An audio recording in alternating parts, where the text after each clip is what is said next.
Everyone thought he was a solitary loser, but Shuu becomes the most formidable demon hunter by making a pact with a demon girl and making her his wife. In a society plagued by creatures known as demonic threats, Shuu is a broke and pathetic man. When he was young, his family was massacred by a hooded demon, but the government covered it up as an accident to prevent panic. After that, he decided to become a demon hunter, but he fights like the Avengers without worrying about destruction, which is why money is always deducted from his account, keeping him broke. One day, he goes to a restaurant and meets a friend, Ayano, whom he probably already knew. She invites him to lunch since he's out of money and suggests he get a real job, but he quickly changes the subject, leaves the restaurant and returns home, where he's greeted by the charming Kizara. She is a dangerous and extremely strong demon bound to him through a contract they both made. Kizara prepared a candlelit dinner for him because his broke self still hasn't paid the electricity bill. After dinner, Kizara scolds him for not having a job, which motivates him to look for work as soon as possible. The next day, he joins a program and is transported to a meeting with several people like Fett, Lolly, and Baldy. They work in companies that deal with demonic threats for money, essentially being demon brokers. The auctioneer shows footage of a Class C demon and requests bids. The company that accepts the job for the least amount of money gets the contract. Shuu ends up winning the auction as he underbids all other companies by more than 50%, securing the job and irritating everyone else. After that, he returns and contacts the company owned by Ayano's mother, asking for support, which she agrees to at a very high price. He meets Ayano near the hotel where the demon is, and they enter with some soldiers. But as soon as they approach the door, the demon blows it up completely. They quickly take cover, and Shuu peeks to see that the demon has summoned a ton of minions. They enter and start killing the minions first, and after they're all dead, he tells Ayano to provide distraction and cover while he sneaks around and shoots the demon in the back. Unsurprisingly, the demon doesn't die and punches him away. The demon turns and swings its arm at him to eliminate him, but Kizara quickly cuts off the arm, saving Shu's life. The demon summons more minions, which she easily dispatches.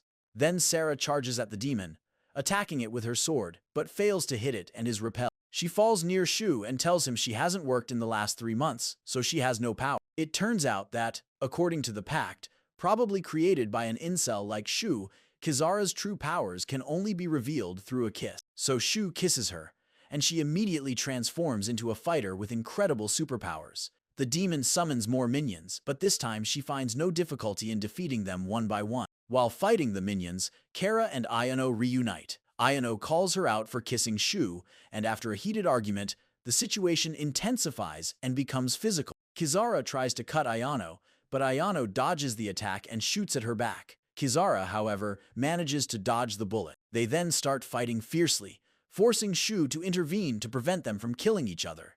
This angers Kara, who believes Shuu prefers Ayano, so Kara starts attacking Shuu. She attacks him repeatedly, and he keeps dodging. In the end, to calm Kizara and avoid her wrath, Shuu hands her the apartment key, which resolves the conflict and makes the gold digger happy. She turns her attention back to the demon and advances towards it, eliminating every minion in her path. The two attack together, with Ayano delivering the first blow with her sword and Shuu finishing the demon with his weapon. The next morning, Shuu wakes up to a simple breakfast prepared by Kizara. He sees her working on a laptop and asks what she's doing. She replies that she's trying to manage their finances by creating a fan page because, thanks to his idiocy, they lost all the money they earned due to collateral damage, leaving them completely broke once again. She tells him that from now on, he'll take photos of her and her feet so she can post them on FitFinder and earn some money while he sits idly by doing absolutely nothing. After saying this, Kizara leaves the house to look for any part-time job, even foot modeling. At the train station, she encounters a group of friends mocking Shuu for not earning money, but she tells them that he's her photographer and will help her become famous like anyone else. Suddenly, a blonde idiot named Mikil approaches them. He's the student council president and the mayor's son, and he seems to be a big fan of Kara. He invites her to the mayor's party at City Hall that night, but Kizara leaves without saying anything else as she doesn't talk to Beta Sim. Shuu, on the other hand, goes to meet Ayano at the gym, where she's working out. Unlike my ex, who looked like a koala, he pesters her, asking her to give him a job or talk to someone at the company, since her MILF mother is the company president. But she tells him that his demon-killing style and the fact that Mr. Trump is very destructive always give the company a bad reputation. He pleads for a chance, promising not to pursue her anymore, and she finally tries to call her mother to find him a job, because she still has some feeling. But as soon as she picks up the phone, she notices a post of Sarah posing with him for her fans, which infuriates Ayano, and she tells him to leave. That night, however, the mayor's secretary approaches Ayano's mother and tells her that they suspect there may be an assassination attempt on the mayor, and that it could be by a so they want a team from her company on standby in case something happens. She seems reluctant to accept the job as she only supports our Lord and Savior Trump, but agrees nonetheless and sends Shuu and Kizara alongside Ayano and her team to handle the situation. Shuu stands guard near a corridor where he's approached by Miles the Bald, who took care of him after his parents' death. They start talking about demons, and meanwhile, Miles gives him a big black cigar and tells him to come back and visit the neighborhood once for dinner, as the gang misses him. But Shuu wants nothing but cancer and asks for more cigars. Kizara, on the other hand, is inside the party and is extremely happy to see so much food in front of her. She takes out a small Tupperware from her app and thinks about saving some food to take home.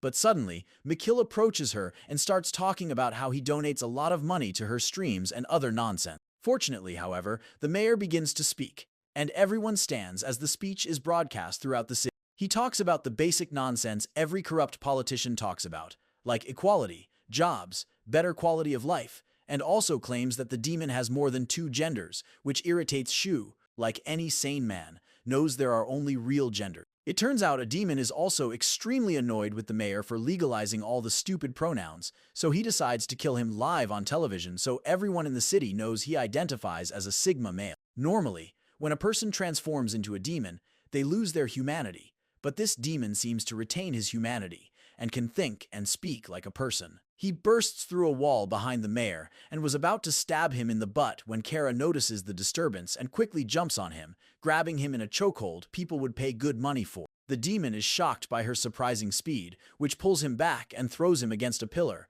where he's attacked by Ayano and her team. She tells her team to lock down the place while the demon tries to escape, and she starts chasing him. She throws him in the middle like a true boss lady and begins chasing him with increased. As the demon bursts through walls, Kizara also bursts through the wall and appears in front of him, but the demon dodges her attack and blocks the bullets fired before phasing through the floor. Fortunately, Ayano is already downstairs and shoots him twice in the head. The demon falls but soon rises again, bursting through the wall and emerging behind her to attempt an attack. However, he's stopped by Kara, who kicks him away. Ayano quickly runs and points a gun at him. The demon then starts talking again, saying they need to show the city that the mayor is actually a degenerate furry. This makes Ayano pause for a moment, realizing he still retains a trace of humanity. Taking advantage of this momentary distraction, the demon quickly reverts to his form, and Kizara becomes furious with Ayano for letting him escape. Shuu, the useless one, finally hears the commotion and bursts through a window to attack the demon in one of the server rooms,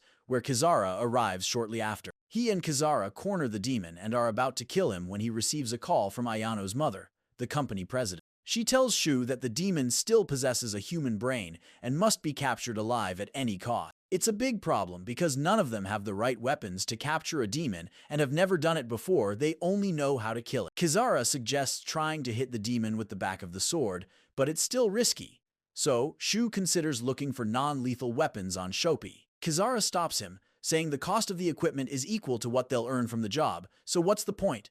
They're arguing when the demon finds an opening and jumps out of the building. Shuu and Kizara look out the window as Kizara tells Shuu that if he buys the gadget, he'll have to eat junk food for the next month. However, he looks at her and orders the equipment, saying he'll take more spicy photos of her for Instagram. Bezos springs into action, sending the super-fast delivery, and as soon as the demon reaches the ground, a truck approaches and hits the demon hard, knocking him out. Shuu descends, and a strong, independent woman steps out of the truck and hands him the weapon to capture the demon, which he no longer needs. The demon is placed on a stretcher and taken to the hospital, while Kizara and Shuu return home. The next day, Shuu manages to get his hands on some leaked secret information about a Class B demon that resembles his ex. He meets with Ayano and tells her that he'll take the job anyway because he desperately needs money. He goes to the auction and once again outbids all the companies by a large margin, which irritates them so much that they start planning a beating. But before the auction could end, the auctioneer interrupts them and announces that the current bids have been cancelled because a new objective has emerged. The caterpillar demon ate a radioactive core that was supposed to power the entire city for a week, so they need to recover the core before destroying the demon. Shuu insists and tells him it doesn't matter. he still wants to do it for the same money, even after the new condition, which surprises everyone because someone must be completely broke to accept a job like this. Later that day, they arrive at the location, and Ayano goes with her team to try to capture the demon safely. But before they can do anything, the caterpillar finally transforms into a giant demonic moth that reminds me of my ex with makeup. The demon destroys all the flying drones before targeting the ground units, destroying them one by one. Ayano starts fleeing in her car but is attacked again while Shuu watches all this like a loser from a distance. Finally, Kizara arrives behind him and he immediately kisses her, giving her the power she needs. By this point, the demon had already targeted Ayano, and just before a giant rock could fall on her, Kizara arrives, slicing the rock into pieces just like my heart. She then flies towards the demon, dodging its attacks and stabbing it, forcing it to retreat. The ugly moth then fires energy beams at her, which she effortlessly dodges,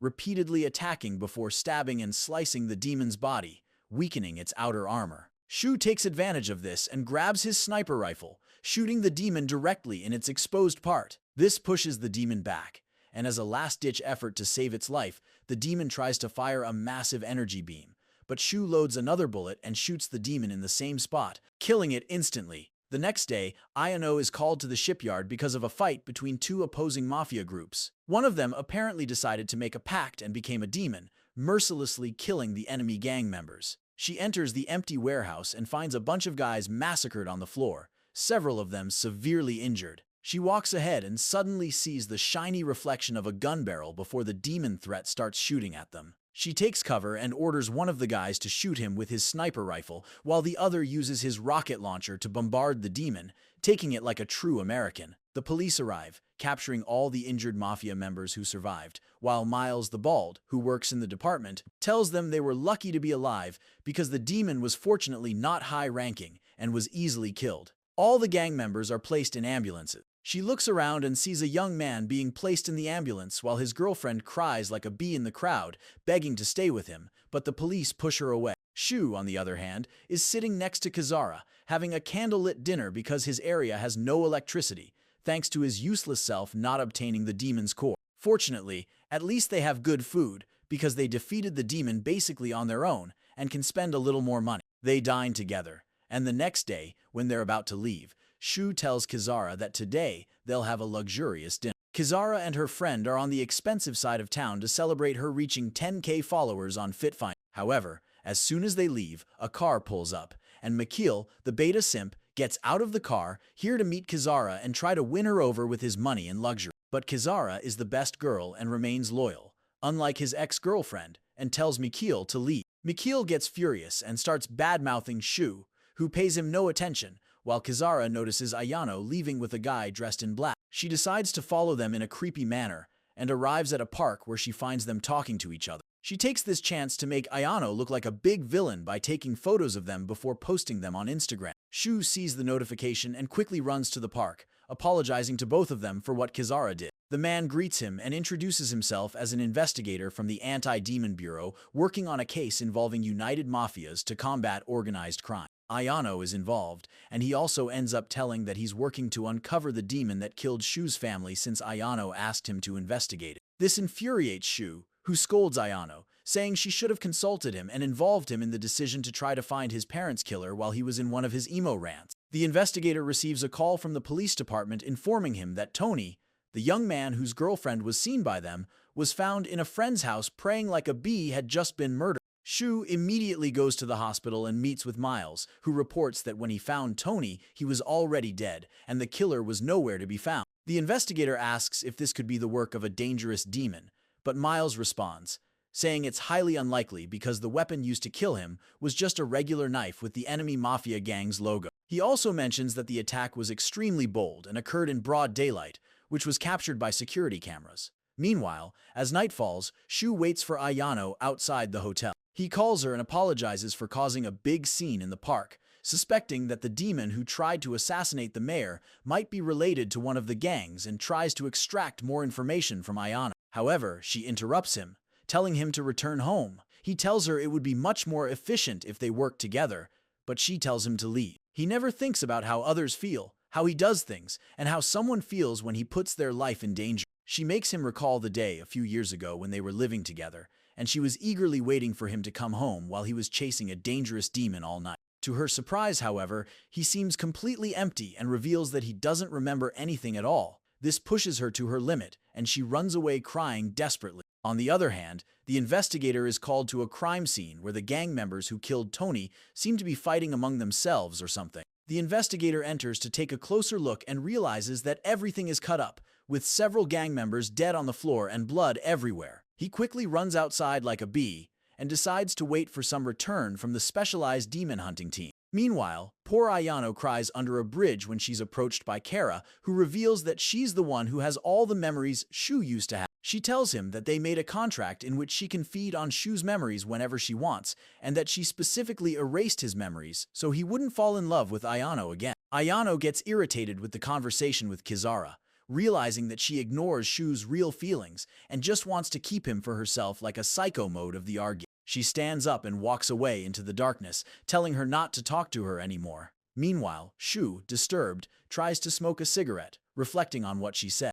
Suddenly, an arrow pierces a nearby trash can, scaring Shuu, who quickly grabs a note on the arrow that reveals he discovers the position of the gang members' headquarters. He quickly grabs a bike and rushes to the location, where he finds all the police waiting outside. He doesn't stop for anyone and rushes into the house with a gun in hand like a brain-dead Rambo version. Inside the house, he sees a beautiful woman in a red dress cutting the gang members with her sword, and when another guy tries to shoot her, she simply dodges and slashes his throat. Shuu decides to intervene and starts shooting at her like the Los Angeles police, while she simply dodges and runs into the men's bathroom. Shuu follows her and realizes he's inside a bathroom with mirrors all around, which is excellent for taking photos but makes efficient fighting difficult. The woman suddenly appears behind him, and he starts shooting while she continues dodging at incredible speed, practically all the mirrors to reduce confusion. When he finishes, she quickly escapes outside without anyone noticing. Shuu exits the bathroom and notices that the investigator also entered to offer support. They find a member who hasn't died yet and quickly approach him, asking if T here is any demon danger in Tony's gang. The dying man, however, reveals that the demon who just killed them wasn't a gang member but rather Tony's girlfriend. This surprises everyone as they still believed it was just a gang dispute. However, it now seems to be a personal revenge plotted by Tony's girlfriend, and then Shuu suddenly realizes that she intends to eliminate everyone involved in the incident that night at the docks, including Ayano. Realizing Ayano's life is in danger, he quickly sends Kizara to protect her. Kizara arrives just in time to save her. Shuu himself rushes to the location accompanied by the police, but only finds an injured Ayano and a trapped Kara calling for her half-brother. Later, they manage to discover that this demon uses mirrors to transport from one place to another, and that's why he's so fast and can easily enter any house to assassinate anyone. Shuu sends Ayano to a safe house and then goes to a restaurant with a senior detective named Tetsuya. He asks Shuu to collaborate with him and promises to locate the demon who murdered his family, as well as reveal the truth about demons to the general public. Shuu goes to visit Ayano in her hideout and shares that he believes his younger sister Kana, who is presumed dead, might still be alive. This surprises Ayano as he never mentioned this to anyone before. Ayano seems to be attracted to people in trouble and decides to flirt with him since he shows vulnerability in her presence. If only life were that easy. Later that night, the demon teleports to the shed and knocks over an IKEA sofa while searching for Ayano. At the same time, Kizara also arrives and starts attacking the demon, engaging in a sword fight with extraordinary speed. Suddenly, she notices Ayano hiding behind a corner. She then runs to her and, without any warning, headbutts her to the ground. She starts calling Ayano a home-wrecking slut for caressing Shu's mast. Ayano tries to feign ignorance, claiming she would never touch a loser like Shuu. However, we all know these girls have a thing for idiots like Shuu, so Kizara tells her to shut up and warns that if she doesn't, she'll shove the sword down her throat. Meanwhile, the demon breaks all the glass in the shed, scaring Shuu.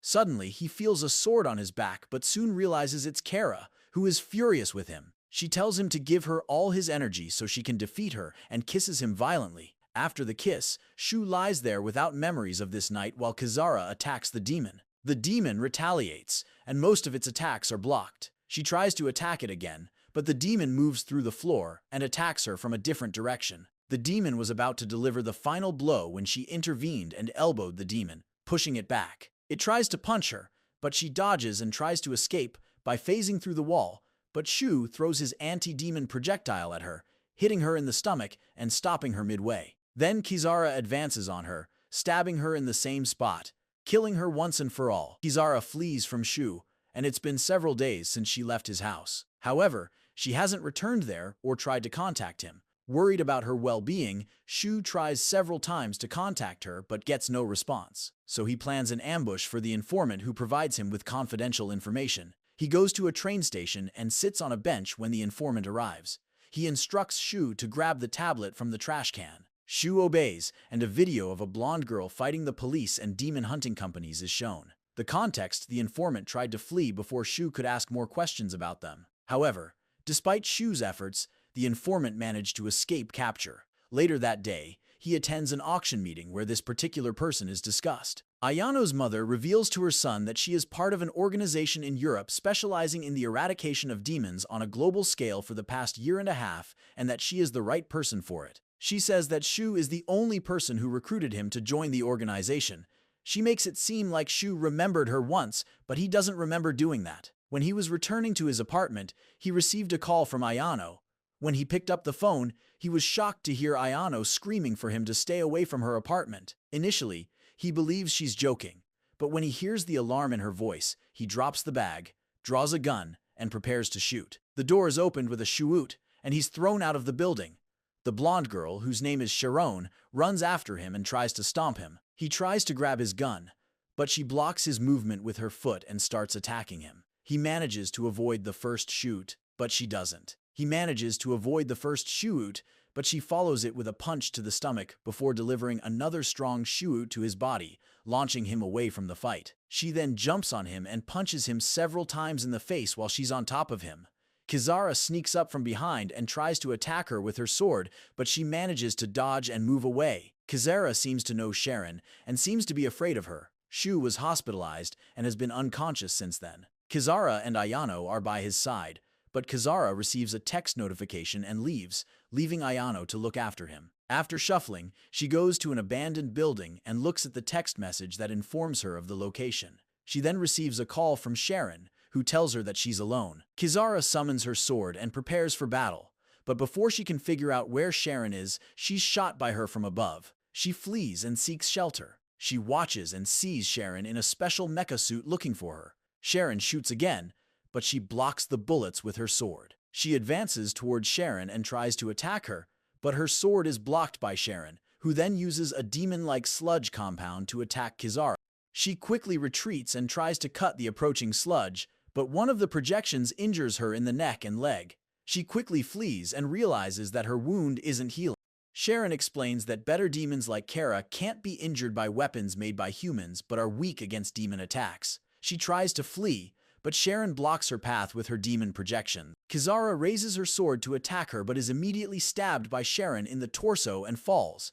She walks up to her, but before she can finish, Shuu blinds her with a flashbang grenade and drags Kizara away.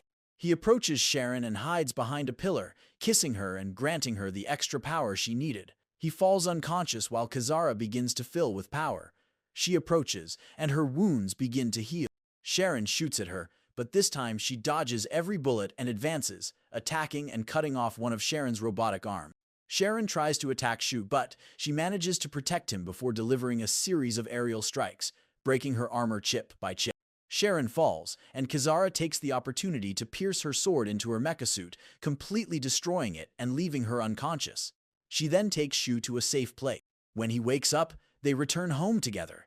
Shuu tries to talk to Sharon about the events and find out why she's in the city but can't get any relevant information and leaves the cell. He was about to leave when he received a call from Tetsuya. He answers, and Tetsuya seems distressed, asking to meet him in the parking lot quickly before Shuu hears Tetsuya's car stop and a shot. He and Kizara rush there and find Tetsuya dead in the car.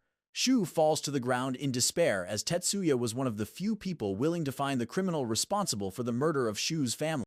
Suddenly, they spot a figure running in the parking lot, and they both start chasing after it.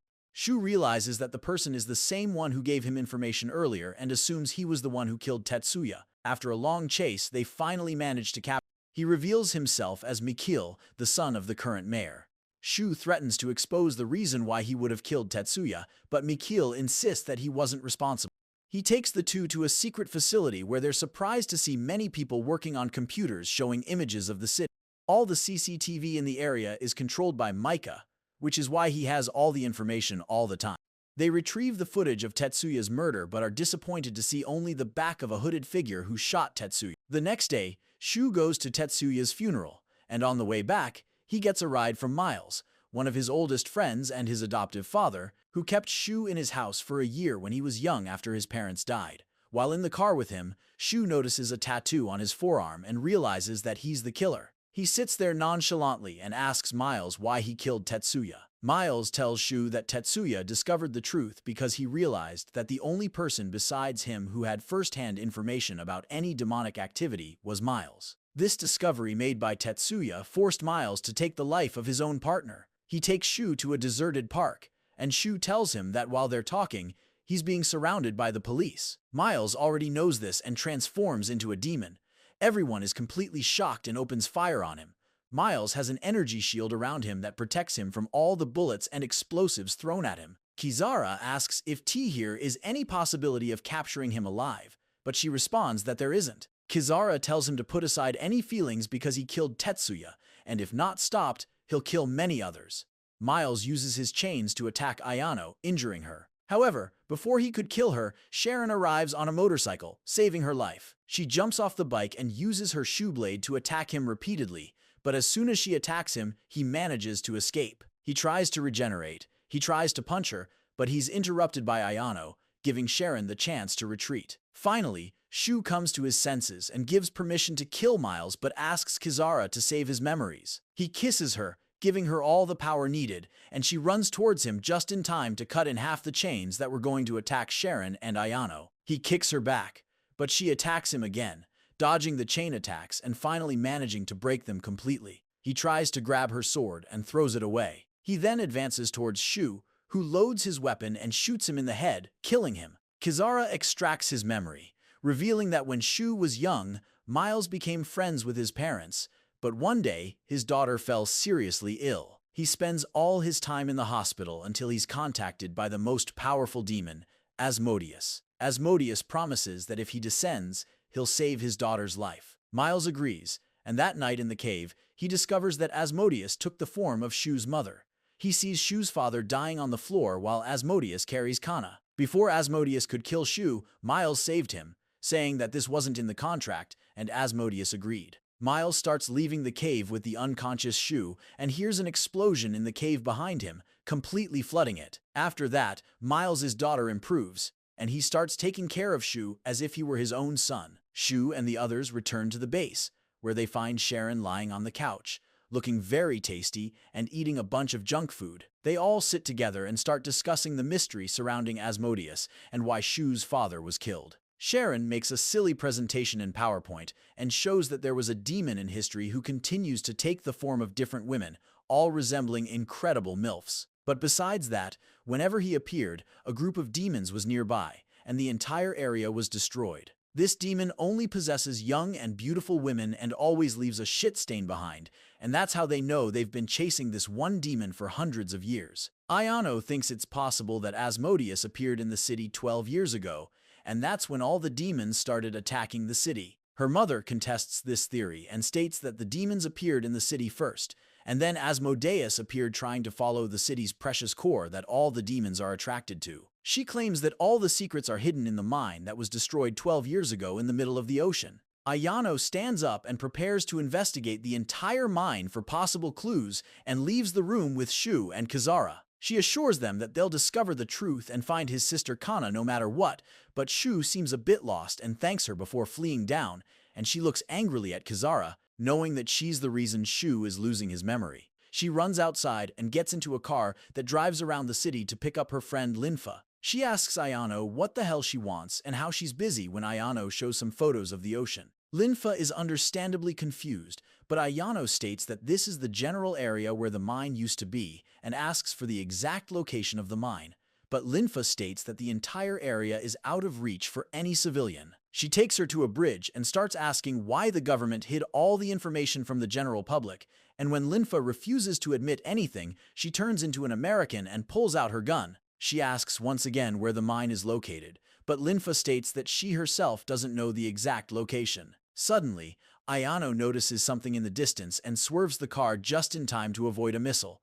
Completely shocked, she turns to Linfa and asks if Linfa lured her to the government. However, Linfa seems as scared and confused as she is, stating that she knows nothing about it. Suddenly, a blond man with a metal arm hits the car and orders Ayano to release Linfa immediately, while the fat man and the afro sitting in a tank shout at Ayano. They say she's completely surrounded and that even her mother and their headquarters have been surrounded by government order. Suddenly, the car's television turns on, and none other than the idiot Mikhail appears, asking Linfa if she's okay. She gets irritated with him for firing missiles at them, but Mikhail responds that Ayano kidnapped a government official, which is an act of terrorism, so they had to be violent. Linfa knows that whistleblowers get points, so she tells him that she just went out for a ride with her friend Ayano and that she's completely fine. Mikhail, however, doesn't care and tells Ayano to surrender.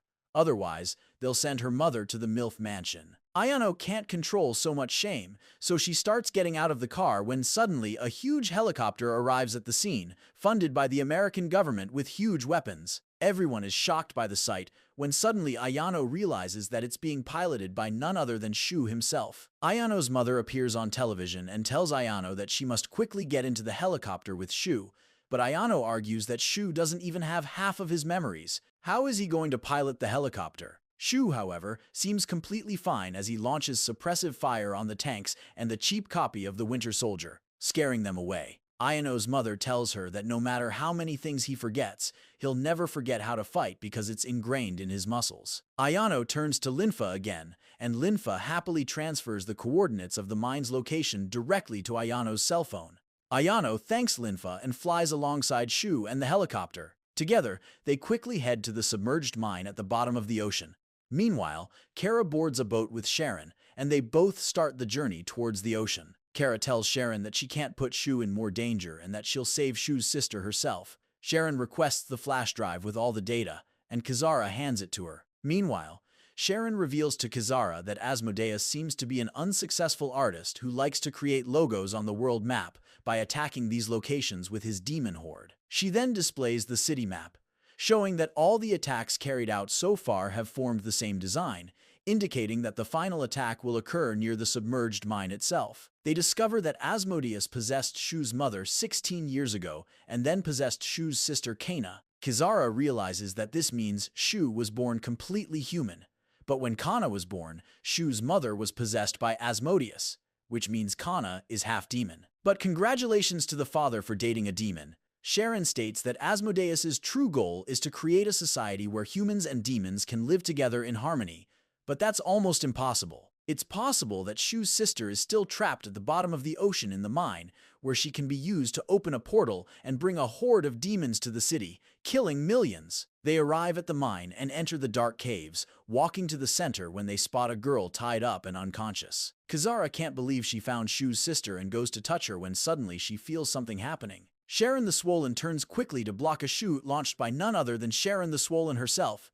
Sharon falls back with a smile on her face while Kizara asks what the hell she thinks she's doing. Sharon responds that Kana can't be allowed to continue living because there will always be the fear that she'll be used to open the portal to the demon world. Kizara tells her to step aside because Kana is the only family Shuu has left, and she won't let anyone harm her. Meanwhile, Mikhail discovers what Asmodeus is and how to open the portal to the demon world in that mine. He immediately authorizes a nuclear bomb just like Putin and activates the satellite for a big explosion. Suddenly, Kana's back starts to glow. Kana moves, and a huge hand emerges from her back just as the energy beam is released from the satellite and shoots towards the island right in front of Shuu and Ayano, who were approaching the area in their helicopter. Shuu screams helplessly, thinking that Kana and Kizara are lost forever, but when the dust settles, they realize that the island remains intact. Mikhail is completely confused and starts asking if they bought the nuclear bombs in Chinatown when suddenly a huge hand erupts from the ground and reaches the sky while Kizara in her demon form carries Sharon, realizing that Asmodeus has taken control of Kana. Suddenly, small hands start coming out of the giant hand and chasing her while she tries to grab Sharon. Suddenly, Sharon tells Kizara to let her go, jumps to the ground, and starts kicking any tentacle that comes her way, descending towards the core while Kizara tries to fly towards her at full speed. cutting the tentacles with her sword. Shuu looks sadly at Ayano and tells her to hold the controls for him while he watches Sharon trying to fight the tentacles, but eventually, she's captured and thrown to the ground. Kizara watches from above with a worried look and grabs her sword, prepared for the imminent battle. Suddenly, a group of human clones starts emerging from the hand while an exact replica of Kizara herself appears before her while she's distracted. Then unexpectedly, a hand emerges from behind her and grabs her body while she struggles to break free. The clone advances towards her and holds her throat, trying to strangle her. When all seems lost, suddenly someone shoots the clone from behind, and it turns out to be none other than Shuu. The clone turns to Shuu, but without delay he kills her in pieces, freeing Kizara from the demon. He runs towards the fallen Kizara and hugs her, saying she must kiss him so she can regain her energy and that he doesn't care how many memories she takes from him. Kizara, however, starts crying, saying she can't continue because she's afraid he'll forget who he is. Suddenly, something stabs her from behind, and blood starts flowing from her stomach. Shuu is shocked to see a spear coming out of her body, and when he looks back, he sees a portal slowly opening. The person holding the spear that stabbed Kizara is Shu's own brother, Kana. Kizara tries to move the spear from her body but can't, and suddenly she starts having visions of a younger Shuu. The environment starts to glow, and Ayano brings the helicopter as close as possible, shouting for Shuu to get in. Shuu looks at Kizara and tells Ayano that he can't leave her alone. Kizara asks him to save himself, but he insists and doesn't abandon her. Suddenly, Sharon appears from behind and grabs him by the waist, securing him firmly to the helicopter, leaving Kizara alone. Suddenly, the entire demonic hand disappears into thin air while Kizara remains impaled, suspended in the air while Kana watches her with evident anger. Kizara holds the spear again, and several memories of Shuu begin to invade her mind again. She realizes that Shuu is a completely complicated boy and that he's been with Ayano and Sharon several times, irritated, and she finally removes the spear from her body, turning to Kana in a blind rage. She was about to cut Kana's pretty little head off, but stopped at the last moment, remembering that Kana is Shu's sister. This gives Kana enough time to charge her beam and blast Kizara. She falls into the ocean completely unconscious while Shuu watches helplessly hanging from the helicopter. Ayano decides to move away from the location, but suddenly Kana appears right in front of them and starts preparing her magical attack directly against them. Ayano shouts to Kana that her brother will die if she attacks them, and this seems to make her stop for a moment. She looks at Shuu for a moment, but before she could do anything, a huge laser envelops her completely. It turns out that Mikhail was watching all this and decided to blow up Kana, but when the dust settles, Kana still seems to be floating.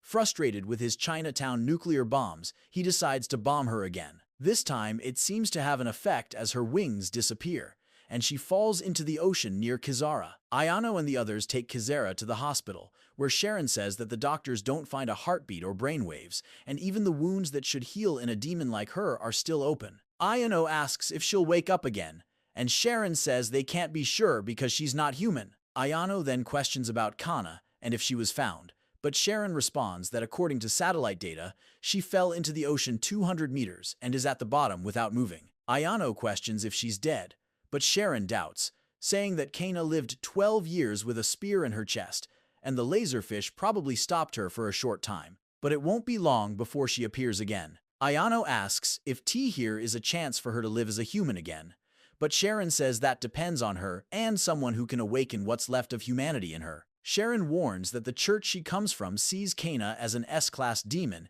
and that they'll now send more agents like her to eliminate Kana. Ayano seems worried, but Sharon tells her that she believes the city will be destroyed long before any agent arrives at the location. On the other hand, Mikhail is busy with the city's defense, planning how to eradicate this demon while his sister Linfa tells him that Kana is still half-human and that T here is a possibility she can be saved. Mikhail responds that the risks of trying to save her are too great, and if they fail, she'll destroy the entire city.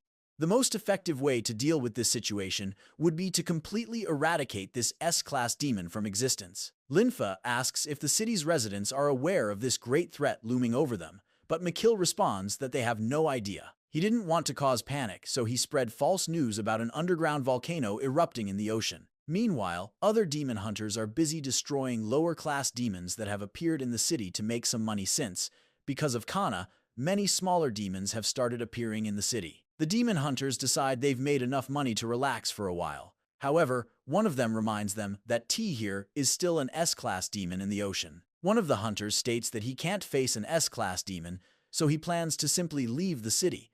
But the Afro argues that if they don't try to defend the city, the whole place will be completely destroyed. They decide to think about this situation, but most still prefer to abandon the area. On the other hand, Shuu sits next to Kizara, holding her hand and praying to God for her to recover. He decides that T here is nothing in this city worth fighting for, and if Kizara wakes up, he's determined to abandon everything here, flee with Kizara, and never look back. Miraculously, Kizara ends up waking up and tells Shuu that she doesn't care about anything else besides him, promising that she'll always keep him safe. Shuu immediately hugs her tightly while Kizara tells Shuu that he's fought enough and tries to make him promise that he'll leave the city and won't face demons anymore. Shuu smiles and says they'll both leave, but Kizara shakes her head, saying she can't go. Shuu says he can remove all her memories if it helps her regain her strength and heal again. Kizara looks at him and asks if he's really okay with that. Shuu responds that he is. Kizara immediately hugs him for a long kiss, but instead of forgetting the memories, Shuu starts to regain all his memories to his surprise. He tries to stop her, but she holds him and continues to kiss him. He remembers the time before meeting Kizara when he used to work with Ayano and was in a relationship with her. One morning, he meets Ayano at a restaurant and breaks up with her, saying the relationship isn't working. Ayano asks if it's because she can't cook and can't make a good sandwich. Even though he denies it, she starts crying. Shuu explains that together they can only defeat D-level demons and nothing more, so he needs to go on a journey to find the same. During the journey, he contacted Sharon, who was also there to find and destroy a super strong demon that was still alive but frozen inside a cave. The two were ready to kill each other to reach the evil demon but ended up making a deal, claiming they wanted nothing to do with the demon but wanted the money hidden in the cave. They team up and venture inside the cave, where they find Kizara's body with a sword stuck in her chest. While he steals Kizara from her back to his apartment, he creates a magic symbol on the floor and places Kizara on the ground before opening the book and examining all the different ways to form a bond between a demon and a human. Finally, he decides to use memories as payment for Kizara to completely obey him and forms the contract by placing her hand on his skin. The contract ends up working, but it gives him a terrible headache that makes him roll on the floor, but he gets up when he hears Kizara calling him. He then brings Kizara back to the city to use her to kill all the other demons in the city. After that, the whole game changed. Ayano would still use her useless weapons to try to defeat the monster, while Shuu would simply draw a magic circle and create another 1-hour contract with Kizara, paying 3 days of memories. After that, he used to pass out while Kizara was summoned and destroyed the demon with a single attack. The agency witnesses this, and finally, the next day, Shuu gets his individual license to act as a demon hunter in the city. She mentions that he could have worked with her at the agency, but he coldly says that humans have their limits, while demons are better at everything. This hurts Ayano, and still jealous, she directly asks if he's living with Kizara in the same house. Shuu admits it, and Ayano says that he won't have anything left if he keeps making contracts with a demon. Shuu stands up, smiles, and says he's already thought about it and has a surefire way to get rid of the contract. Back at his house, he takes out a big book and hands it to Kizara, saying he wants to simplify the ritual. Making hourly contracts is too much trouble. This way, they'll be bound to the contract until it's cancelled. Like a complete scammer, he tells her that these are the terms and conditions. She can read it if she wants, but it's all basic stuff and nothing interesting. He then tells her that the ritual will start in 6 hours and leaves. Kizara ends up becoming a nerd who always reads everything and reads all the different terms, realizing that one of the terms seems to be missing. She turns the pages and finally sees something written in microscopic text on the last page. She uses her demonic powers to zoom in and discovers that he wrote that he can cancel the contract whenever he wants and doesn't need to ask Kizara first. Later that night, they prepare to perform the ritual, and Kizara enters the magic circle. He tells her once again that after the ritual is completed, they'll be united until the contract is cancelled. He tells Kizara that she can start the contract if she's okay with it. She states that she's ready while he bows, waiting for her to touch his head. However, instead, she crouches and kisses him on the lips. Shuu is confused, but Kizara explains that the contract is complete. He tells her that to finalize the contract, she needs to place her hand on his head. However, Kizara responds that this wasn't in the contract with a smile on her face. Shuu quickly runs to grab the contract and starts flipping through the pages, only to realize that she had altered the term. She wrote that the contract would start with a kiss and that every time they kissed, Kizara could release all her powers.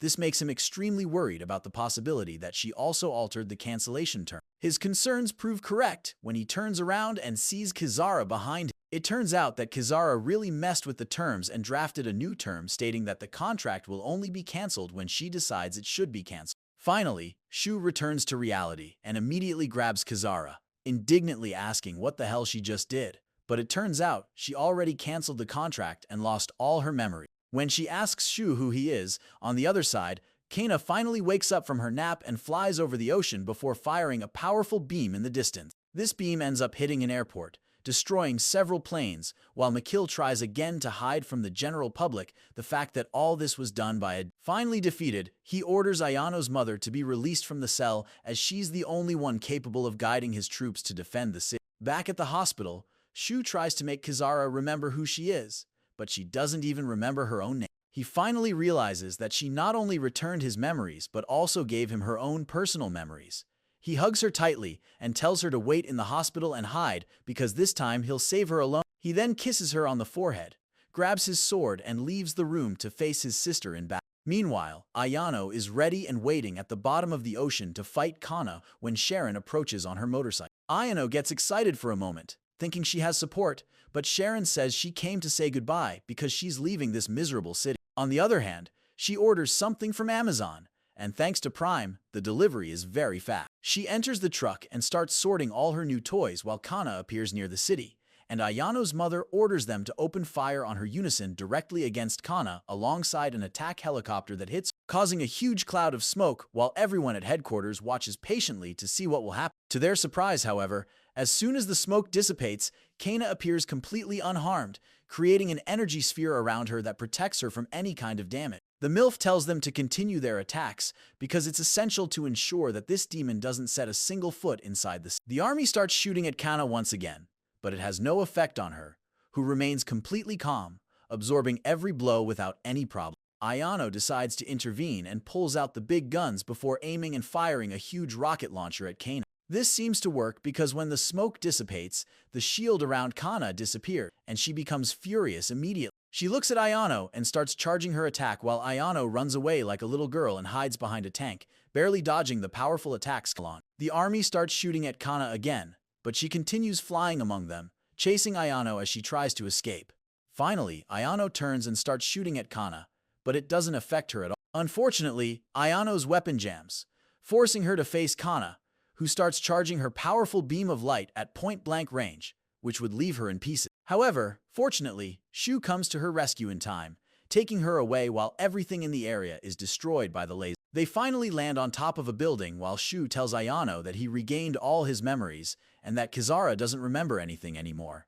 Ayano asks what they're going to do now. Shuu simply tells her that they'll have to fight with all their strength and hope they can reach Kana so she can control herself. Ayano asks how they're going to do that without Kizara, since they can't let Kana set foot in the city. Otherwise, innocent people will die. Shuu tells her that they'll lure her to this abandoned power plant, which will ensure there are no human casualties. Ayano asks how they're going to bring her here, but Shuu tells her they don't need to bring her because Kana will come here. Ayano is confused as to why she would do that when Sharon appears out of nowhere and says she'll come here because she hates Ayano and any other girl Shuu has been with. According to her, Shuu and Kana have a deep and spiritual connection. All this time, Shuu was getting involved with other girls, and Kana, even while trapped at the bottom of the ocean, was forced to watch everything. In the end, she's just a little girl who's jealous of the girls who are part of her brother's life. The only problem is that this little girl has the power to destroy the earth if she so desires. Suddenly, Kana invades a building in an attempt to find Ayano, but is surprised by a missile that hits her face.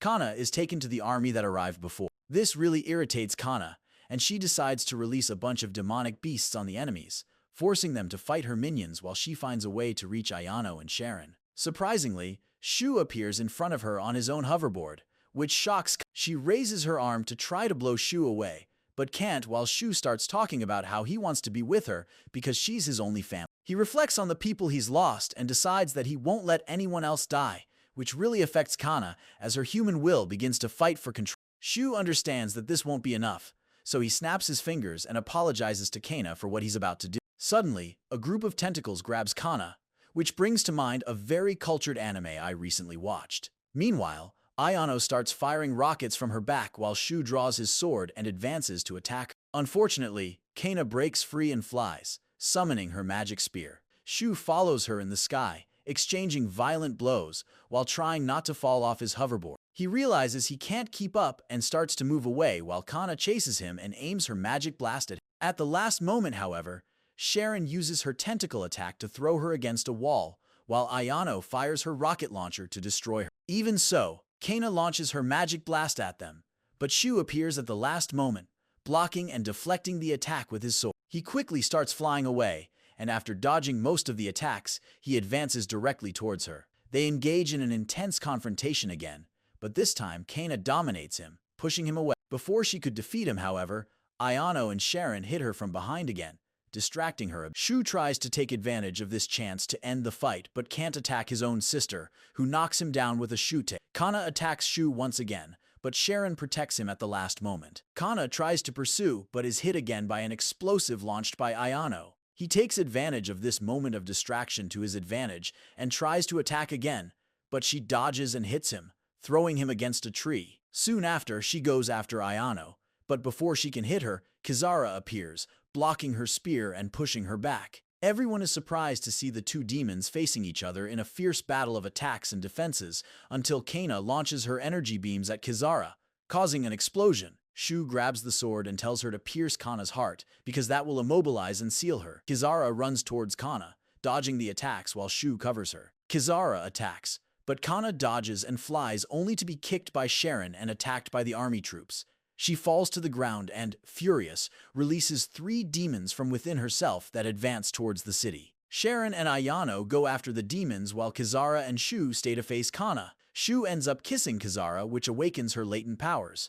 She then advances towards Kana and engages in an impressive aerial battle. Shuu instructs Kizara to bring Kana closer to him, and as soon as Kana is within range, Shuu fires his anti-demon weapon at her, knocking her down. Then Kizara runs to her and stabs her with her sword, ending the battle. Kana is taken into custody and then sealed in the city's lower chambers while Sharon returns home. Shuu, in turn, returns to his apartment with Kizara and is surprised to see Kara in her human form eating, which delights Shuu as his last wish to see his sister become normal is fulfilled. Thank you for watching this anime.